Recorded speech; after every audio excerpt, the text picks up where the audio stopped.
Coach Bre is a certified mental performance coach and the co-founder of the Elite Competitor. They are a company that leads the pack in cultivating confidence in girl athletes. Her work has impacted thousands of families and really has changed the game when it comes to middle and high school sports experience for all these athletes and now teams. Because I'm also really impressed with her new program for coaches, the Plug and Play Elite Mental Game. And it is a really simple and practical resource and tool. I think there's a lot of great resources for coaches on the mental game, but most aren't designed by coaches and coaches who are really honestly experts, who really understand the limitations of a coach's time, a team's time, an athlete's attention, and also their level of interest or appetite for mental training. So Coach Bre, she gets it. So we're excited to support her work as well. Welcome to the Coaching Culture Podcast. My name is JP Nerbun, and I'm joined by my co-host, Betsy Butterick today. Coach Bre, thank you so much for joining us today. And I know there's a lot of value that you can provide for our audience around the work that you do. Before we get into that, my first question for you, what for you was the tipping point of, you know what, I need to do this work. I can't not do this work. Yeah, that's a great question. By the way, thank you so much for having me on.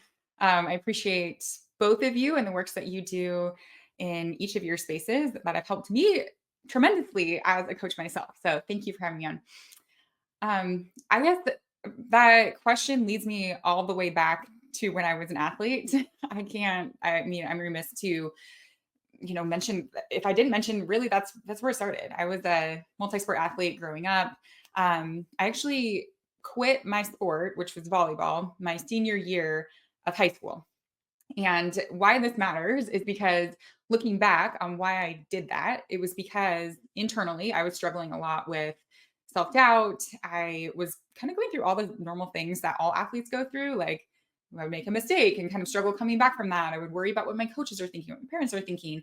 I was a highly recruited athlete too. I was getting like a lot of offers from colleges, and I just felt this enormous pressure. Like I didn't want to let anybody down. And so instead of seeing this as an opportunity to bring my game to the next level, I saw it as an opportunity to kind of throw it back in my face that I am not, good enough, or I might not be good enough playing at that level. So I felt like it was an easier choice for me just to like walk away at the end of my senior season, kind of disappointing a lot of people in my eyes. And so that was like my first, looking back now, like 16 years removed, I'm like, I totally see what's going on there. Like I just did not have any of the skills. No one was talking about it. Like no one was talking about mental health. Like we didn't have the Simone Biles there, like talking about like the pressure and the nerves. Like there was no examples of it.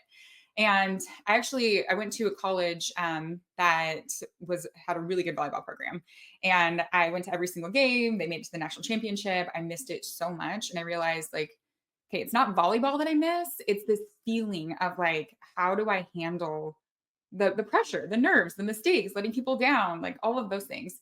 And I missed it so much that I actually reached out to the coach after they came back from this national championship run.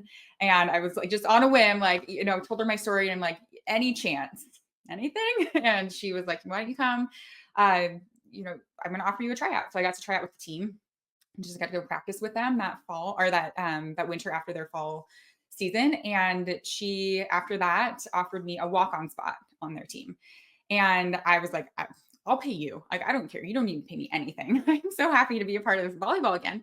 And as luck would have it, this coach is phenomenal. Like she supports the whole athlete, brought in a lot of resources around mental health, talked about the mental side of the game. It was kind of the first time that I got exposed to like, oh, like other people deal with nerves and pressure, and here's some tools to be able to do that. I studied sports psychology as my undergrad because I was really interested in it. By the time I was a senior, I was loving volleyball, playing the best volleyball in my life. I was a full ride scholarship athlete at that point, had worked towards that. And so honestly, that's, as I look back in my story, I'm like, that's really where I realized like how important the side of the game is. And even just normalizing what athletes go through. Like these are very normal parts of being an athlete. I became a coach right away. Like I became a teacher, a high school teacher, became a volleyball coach right away. And then also then realized, oh, my athletes are still struggling with the same things that I struggled with, 12 years removed. Like they're still having a hard time making their serve when the pressure is on. Like they're still feeling like they're not good enough and practicing really well and then crumbling in a game.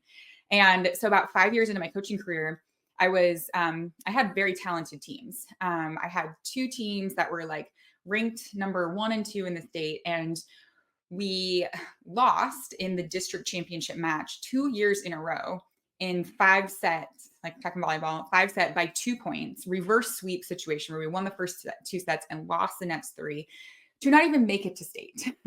And so I had to look at myself as a coach at that point. I'm like, oh, okay, so this happened 2 years in a row. I have very talented athletes. It's not the physical part of the game that is lacking, right? They're putting in work. They want it, but there's something that's happening where they can't make that translate in the moments that it matters most. And so I had to kind of look at myself as a coach, and I'm like, I got to figure this out. And so I dove back into like, okay, the mental side of the game. I went through a certification to become certified as a mental performance coach. Started learning, implementing right away. My team latched onto it. Long story short, developed a whole program to teach the mental side of the game to athletes that is now serving thousands of athletes and families of athletes, as well as coaches and teams that are competing at the high school level. So that is the story in a nutshell on, where I came from. And it keeps me going too, because this is also keeping athletes going by having. Yeah, that's awesome. And you're telling that story about, just missing going to state 2 years in a row. And I was just visiting a campus in their department. They have a program. There are 4 runner-up national championship trophies from consecutive years. And they told me, they're like, Betsy, we've been a few points away 4 years in a row. And it's not that we're not talented. And so I think when you mention, this barrier continues to exist, the mental side, the different blocks that people have, it's wonderful that you have developed tools to be able to provide resources for the way that athletes experience that barrier in respect to their sport, and also to provide their support people with resources as well. So very glad to have you here. Yeah, thank you. There's the couple of things about your journey that I really connect with. One is that you were a walk-on. I was a walk-on. My journey was not as successful, though. I didn't earn a full scholarship at South Carolina. Eventually, they moved on from me. Wasn't that talented, so maybe I could have used some of your mental side, mental training there. That's for sure. But I think it's really actually the thing I really connect with is your coaching journey. That you kind of got into this point, you go down the road, and you see some frustrations and some struggles to help your team make the leap. For me, it was a big cultural challenges that kept us from performing at the level that I knew we could perform at, getting to our potential. And so then you kind of come back into this work to, for you and like for me, it's like, okay, well, what is culture for you? It's like, what is the mental side and getting back in there, getting certified, getting trained up in that, and then going off and doing that for other people. So I think it says a lot. I think what I respect a lot about you is that you are a coach still today. You still coach teams. So the challenges and the struggles that coaches face, not just with the mental side, but finding time to do this with their teams, right? Like everyone's like, oh, the mental side is important. But what's also more important right now is installing that offense, that defense, or working on our serves or whatever it is, right? So I think that's also what makes you special is that you are a coach today. So you really understand the limitations and the challenges that coaches face. Yeah. Oh my gosh, yeah. I know it just as much as anyone. Like we just started our season. We're in week 3. And yeah, same thing. It's like I have all these onboarding things. We've got to learn the systems. I have a new team. I mean, we're coming off of 3 state championships. So defending state championships that this new group didn't even earn. And so like kind of they're stepping into big roles with huge targets on their back. And arguably like the mental side of the game is super important with that and dealing with that, but they have so much to learn. And so I'm even as a coach, like, okay, I'm realistic. We can't spend hours on the mental side of the game. Like we have to get in the gym and we've got to actually we got to work on these skills. So mental training alone doesn't work. Just like physical training alone only gets you so far. And mental training without also like a culture that is supportive and without coaches who understand the power of their words and communicating. Like that's why we kind of have to have this interconnectedness when it comes to the full package, but it can be overwhelming for sure.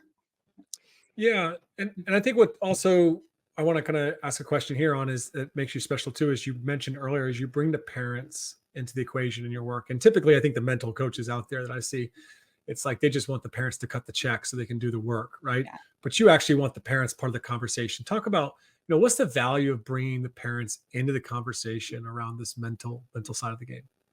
Yeah.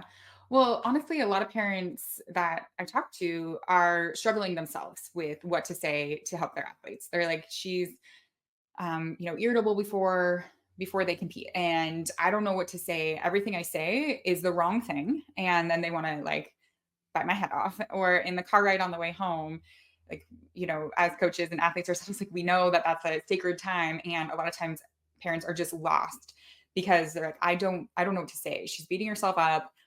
Nothing I say, I can't even compliment her correctly without her like turning it negative. And so right away we were like, well, the parent needs to be a part of this equation. You know, the parent shapes the environment, the parent provides the opportunities. And we can get into it a little bit in this, but like there's a lot of research around a parent's influence on their kids' confidence too, and how we talk about ourselves and how we carry ourselves and how that impacts how our kids see themselves. And so just knowing some of that research is, kind of made it really obvious to us that we need to include the parents, not only to give them some tangible tools and strategies around like, what do you say? What do you not say? What builds their confidence? What cuts their confidence? But also like, let's look at ourselves. We get a lot of, we have a lot of parents in our program who are former athletes or who are coaching their own kids. And it's really easy to get our egos caught up in that and our agenda. And it's amazing how our kids trigger things in us. And when we see them out on the court in the field and competing, and we're like, oh my gosh, like I don't want them to go down the same path as me. And we get like kind of our pride wrapped up in it. So we go deep like in that part of our program, because we know how important a parent's influence is on an athlete's confidence. Coach me up real quick here. I'm going to throw a real life scenario here. Hopefully my daughter doesn't listen to this podcast in the next few years and then, scorn me. But yeah, so two instances with my daughter recently. One, I just said, hey, let's go out, let's hit around. She plays a sport in Ireland called camogie or hurling.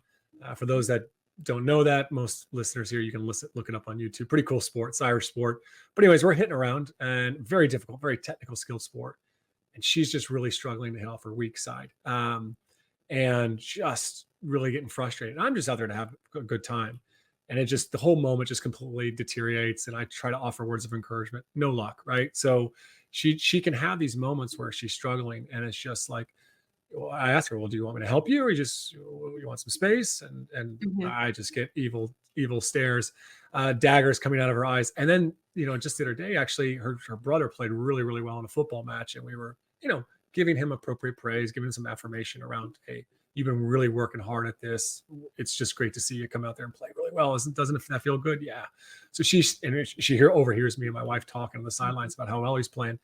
And she's just a wreck the rest of the day because we were giving him affirmation, and she overheard that. So just from what I've told you right there, can you coach me up a little bit around some things that I could do and my wife could do to help my daughter based upon what little you know?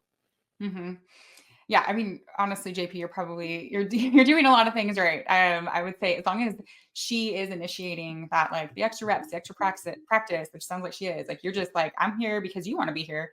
All of those things. And it's okay that she's disappointed. We always, not saying that this is maybe the case for you, but for a lot of parents in our program, they struggle when their kids are disappointed.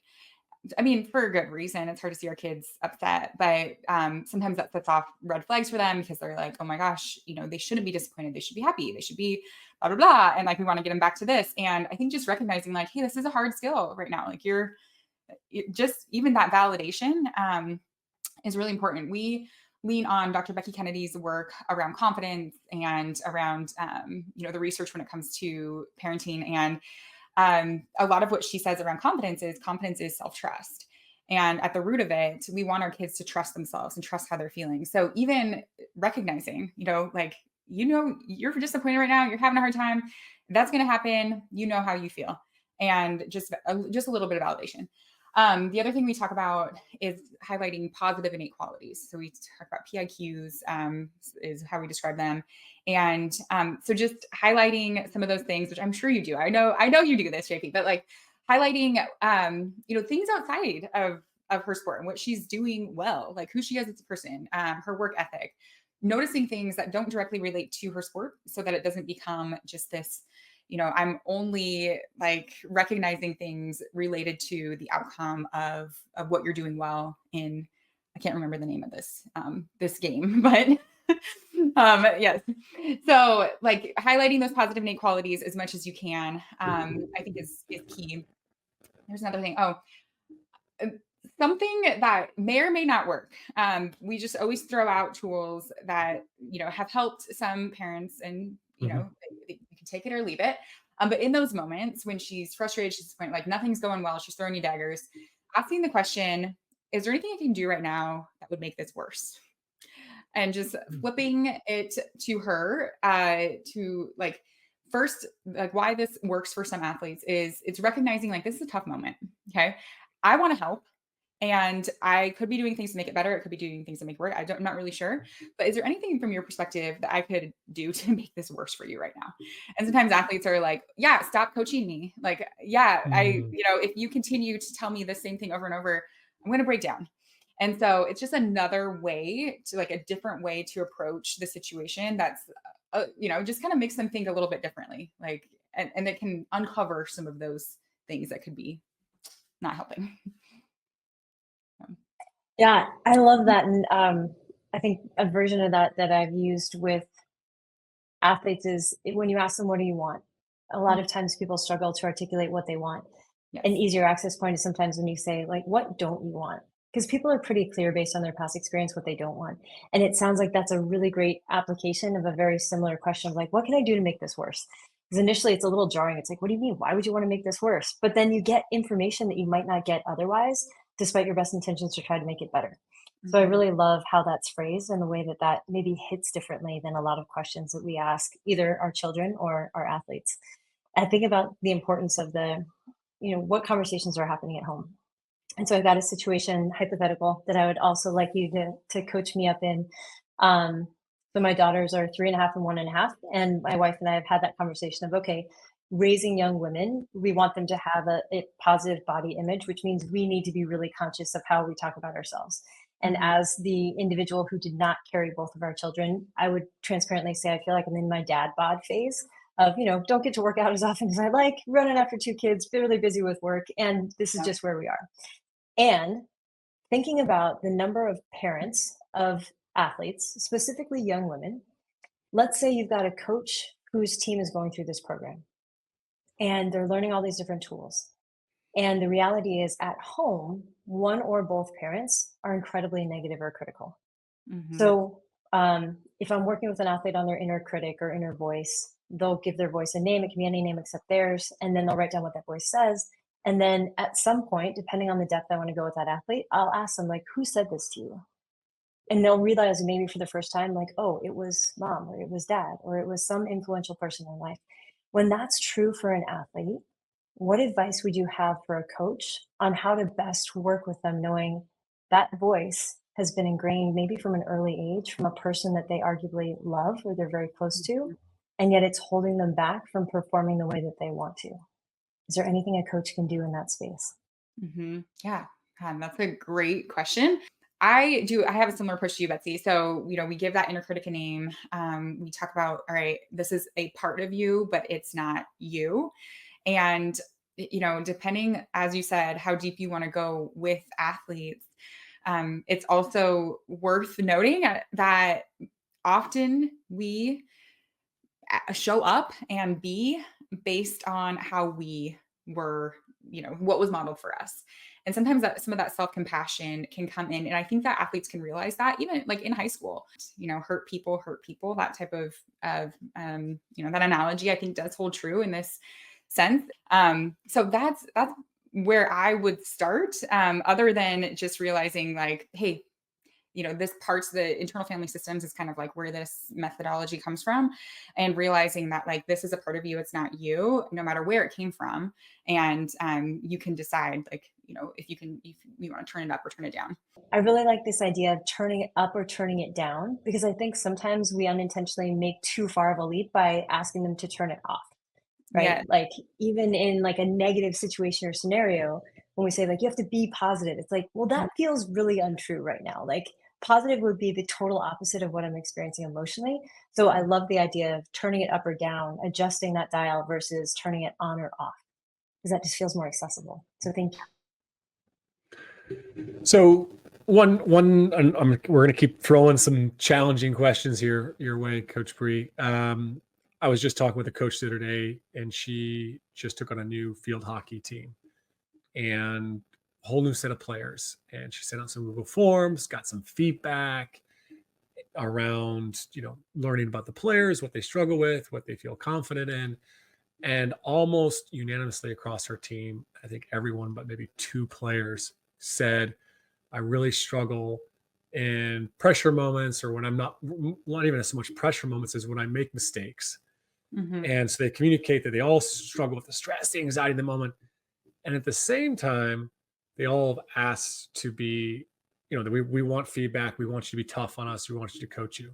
Now I know, and this coach knows, like players say they want to be coached. They say they want the feedback, but when they're in a moment when they're stressed and they're triggered and they're frustrated and they're not playing well, they don't seem to listen very well or want the feedback. So as a coach, how do we work with athletes on their ability to be coached in moments when things aren't going well? Because it's not going to be like me out there with my daughter, right? Like I Yeah. can't expect the coach to treat like, hey, honey, do you want to, want me to still coach you here? It's like, no, that's the coach's job. All right. Yeah. So the coach is going to have to coach. So how do coaches, coach athletes in those moments when they're struggling, making mistakes, but they're really, really triggered? Yeah. Great question. And a lot of this comes down to preloading skills. And as you said, it's very difficult to coach when an athlete is dysregulated. I mean, we have toddlers and young kids, and like when we see though our kiddos on the ground dysregulated, it does us no good to go up to them and say, calm down. Like it just doesn't work. And that is the kind of the same thing that happens when athletes are dysregulated in that moment. And then we're trying to coach them and give them feedback. It's like they are not in a mental space. Like neurologically, what's happening is their their sympathetic nervous system is taking over. Their amygdala is sensing some sort of psychological threat to their safety. Like, so all of these things are happening in their body. That's actually like the prefrontal cortex is being hijacked. Like they're not actually able to take in what you're saying. So, which is frustrating as a coach because that's your job and you need them to listen. And so what we do is we pre-teach strategies so that athletes can be more regulated and then the coaching is better received. And one of the main strategies that we teach is a simple failure recovery system called the Snapback routine. The concept is very simple, but it's pre-teaching this awareness to athletes of what triggers you. What, like we kind of describe it like a stoplight. If you're green and in flow state, that means like you're playing well, you're not really thinking about much, you're doing your thing. Yellow is something happens. So maybe a ref makes a bad call, a teammate says something, a coach yells at you, you miss a play, whatever, like you're starting to feel a little off. And then red is you're dysregulated. It's going to be really hard to coach that athlete in that moment. They're spiraling, then they hesitate, then you got to pull them off. And now you got to waste time trying to get them back in the game. Maybe your bench isn't that deep. You got a freshman in now and the wheels fall off. Okay. And so that's what we want to avoid. And so by pre-teaching like some awareness around we actually have athletes like sit down, like what situations put you into yellow. And it's different for every athlete. I mean, there are some common themes like mistakes and like specific mistakes, and then teaching them a different way, because what's your common response to mistakes is what we ask athletes. And then my common response is I am thinking about like, shoot, I shouldn't have done that. Maybe I'm hesitating. If they're really honest with themselves, like I hesitate, instead of going for the next play, I'm going to tip the ball. I'm going to play it safe. They're going to adjust their mechanics a little bit, which then we know as coaches leads to more mistakes. And so that's their like ingrained kind of patterned response. And we're like, okay, we're going to teach you a different way. And the snapback routine for us is just a combination of an intentional breath to engage their parasympathetic nervous system. So just teach like an intentional belly breath, a reset word that they say at the top of that breath. And that reset word is actually found through looking at their best playing moments and how they have felt in that moment. and kind of distilling it down to a word that reminds them of how they want to be and how they want to show up in that moment. And then on their exhale, they're doing some sort of reset signal. So it's a grounding signal, really simple, like, fingers together or snapping or adjusting a hair tie, something very simple that they can do. The snapback routine should take less than a second. And that is just something that, again, engages parasympathetic nervous system, a mantra or a grounding word to remind them of who they are and who they want to be, a reset signal to also ground them in the present moment. And just that little like, okay, now we're back. And we pre-teach that, and then athletes practice it in practice. So in low stakes environments, like, hey, we're doing a water break, do your snapback routine before you get your water. It's a station, it's a pre-practice station. Like we're in this beginning phase right now of our season. So it's a station, you're going to do your snapback routine here and move on, so that they can call on that in those moments where we're in a game and it is pressure. And now I have a tool that I can rely on. And then we've also visualized it. So we see it. Like athletes are visualizing all the time. We all are. We're always creating images in our head of like worst case scenario likely, because our brain's trying to protect us. So we visualize a new response. Okay, the ref made a bad call. All right, here's how I'm going to respond. I'm going to take a deep breath and say my reset word. I'm back in the huddle with my team, high-fiving, exhale. Okay, next play. And so they're seeing themselves and creating that pattern over and over of like, this is how we're going to respond. And so now you have an athlete who is regulated, like for the most part, and now your coaching can land because you're not fighting this like prefrontal cortex offline dysregulation. Mm-hmm. Yeah. And so much of what you're saying, I mean, I love that you're actively teaching coaches how to work with their athletes to do this, because I hear this all the time. Betsy, they say they want the truth and I give them the truth and it's not well received. And I'm like, ooh, this is like, we're missing each other. You think your information is not well received. Their reality is they cannot in that moment receive the information because of the emotional dysregulation. But then coach is like, well, what do I do about that? Like, I'm not a sports psychologist. I don't know how to teach that stuff. So I think you've made it very simple and accessible. I even love the idea of it being a station. Right? We think of like mental skills and even pre-teaching as things that take time, and I have to learn how to do them, and then I have to implement them, and I have to facilitate them. When they're woven into the fabric of your training, when you're given opportunities in the context of your sport or a normal training environment to lean into and practice them before you need them. And I think that's the other big thing you hit on there, Bre, is, so often coaches want athletes to have skills that they have not trained in low stakes environments. Yeah. And they're like, well, but they know it's pretend. It's like they do. And on a certain level, your brain doesn't, like it is going to get the reps that it needs to be able to make a different choice or have a different experience in that moment. But if we haven't trained it in a low stakes environment, it's very unlikely we're going to have it in a high stakes moment. My question, a slight pivot away from this, is what about coaches? So our ability to respond, to give feedback that's helpful instead of just an emotional release of how we're feeling based off of what we just saw in competition. What would you, one, could you use the same strategy for yourself as a coach if you're working to regulate? And if not the same strategy, what advice would you have for coaches out there that recognize, hey, I need to manage my own emotional response first before I can give better quality feedback to my athletes? Mm-hmm. Yeah, I mean, first, it does apply to coaches. In fact, coaches who are doing our plug and play elite mental game, I tell them in the intro, like your team's mental game is only as strong as yours, really, because you cannot expect them to be regulated and, respond to mistakes if you're not. Like that's a, parenting number one. Like it's just like coaching. Like you have to be able to model it as well. And you can't expect something from your athletes that you're not willing to do yourself. So I tell coaches as they're going through the program, like your athletes are applying this to mistakes, to the pressure situations, and you're applying it to your coaching in those situations. And, what triggers you and what gets you dysregulated. And so, yeah, the strategies do apply. I would also say, Betsy, like I've used a lot of your, like just the way that you coaches on how to deliver information is key. So I think regulating ourselves is number one, and knowing what triggers us as coaches is essential, but then also like having the tools and the language so that your delivery lands too. So I've learned a lot about like, even just saying like, I'm going to give you some, what might be tough information right now to hear, and just like things like that are just so helpful as a coach when I'm delivering information. But yeah, that regulation is key for coaches too. I'm as a coach myself, like I don't I can count on one hand how many moments I've been like angry in a game coaching, but I don't know if that's normal, but I get overwhelmed. No, no, no. I I'm get like, one hand too. no, In my I need an in my head, I'm octopus. like, I like, JP doesn't have enough hands. Yeah, where are Betsy my can do it on hands? one hand as I need well. more hands. JP can't. Yeah. Yeah, where my Sorry, yeah, JP I like can't.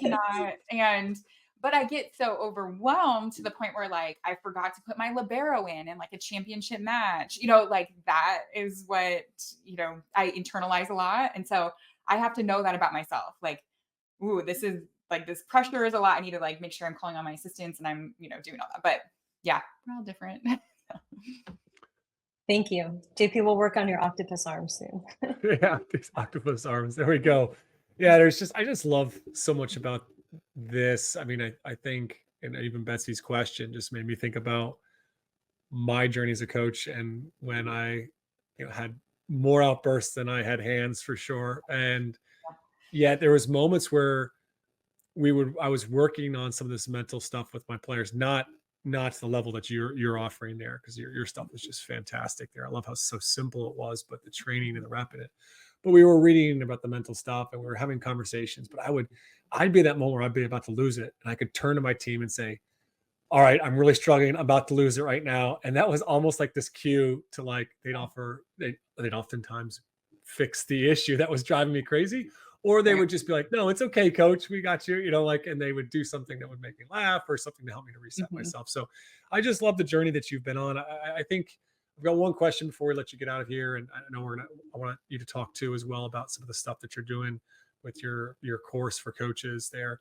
But when you think about this work that you've been doing as recently, helping mothers, daughters, families, your own team, Mhm. what is the biggest impact in your own parenting that this work has helped? Because I know you've got a 6-year-old, 3-year-old, or 6-year-old, 4-year-old, I think.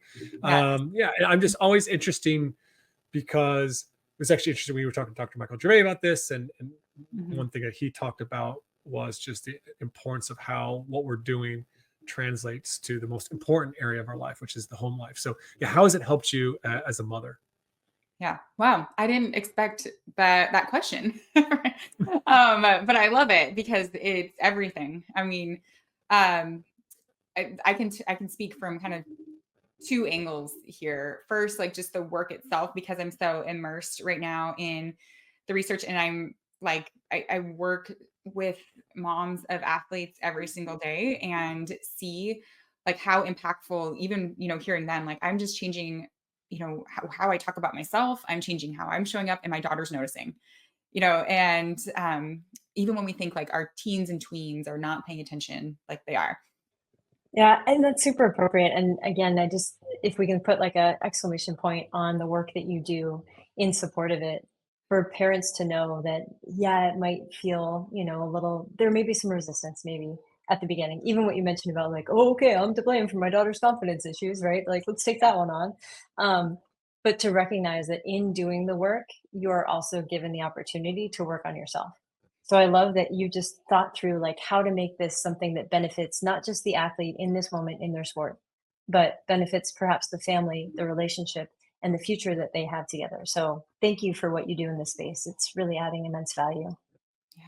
Thank you. Yeah, and it's such a. I mean, it's just like as parents, to Betsy's point, us modeling it. It's the same with us as coaches.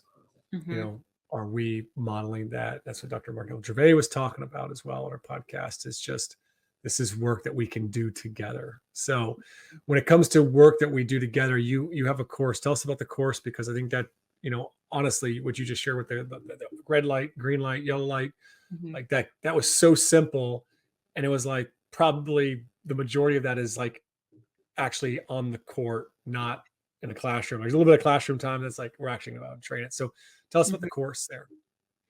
Yeah, so we took our flagship program, kind of what we've been talking about with moms and parents and athletes, and turned it into a plug and play system for coaches. And mostly it was out of necessity because we just had so many coaches coming to our trainings for sports parents. And they're like, "Do you have this for coaches? Like, I need this for my team. Like, I don't have time to go learn a bunch of sports psychology and all this. And we were like, oh, kind of, not really. And then so we decided, like, it just became overwhelming that we were like, we need a solution for coaches that's easy and simple. And so we created the plug and play version of the Elite Mental Game. And so basically, this is a program that coaches can implement with their team. They get their team together. It's designed to be facilitated in a group setting. They play the videos. They're very short. They're from me, 3 to 15 minutes. Again, I was a high school teacher for 10 years. So I bring in my background in teaching into this.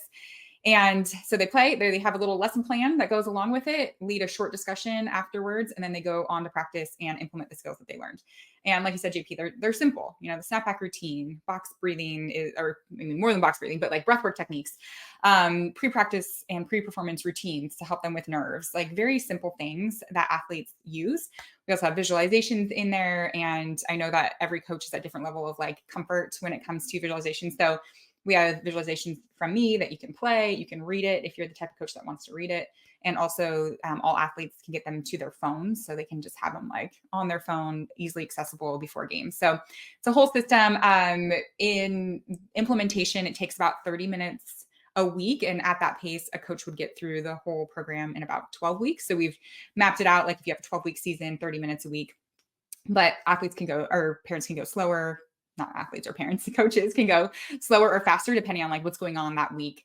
Like this coming week, we have a big travel week. So we're just doing our daily mindset routine, which they learn in that. And that's a 5-minute routine they do before practice that gets a little affirmation in there, gets some visualization, keeps their mental training top of mind. But the week after, we're home and we're not traveling. So we're going to do a little bit of a deeper dive into perfectionism and talking about like their relationship with perfectionism and how that part of them shows up and things like that. So that's the system in a nutshell for coaches. Yeah, well, thanks so much for sharing that. And I just double click or highlight the concept that you are a coach as well too. Yeah. And I think that you understand, especially at the high school level, what's the availability, what's the time, what's the resources. Not everybody needs to be an expert or even be able to teach this. You also have a background in teaching. I knew there was something else we had a connection to. We were both teachers once upon a time. So yeah, so that's just awesome. So thanks so much for coming on the podcast today. For those that want to follow you and learn more, where should they head? Yeah, I'm at Elite Competitor Coach on Instagram. For coaches who are looking for more information about the plug and play Elite Mental Game, there's a free training that I do that just kind of outlines like, hey, here's simple ways you can train the mental game on your team. And we also talk about plug and play, and that's at coach.elitecompetitor.com/training. So again, I'll give that link and also the direct link to the program in case there's coaches that are like, yeah, let's get going, starting my season. I want to get this in play.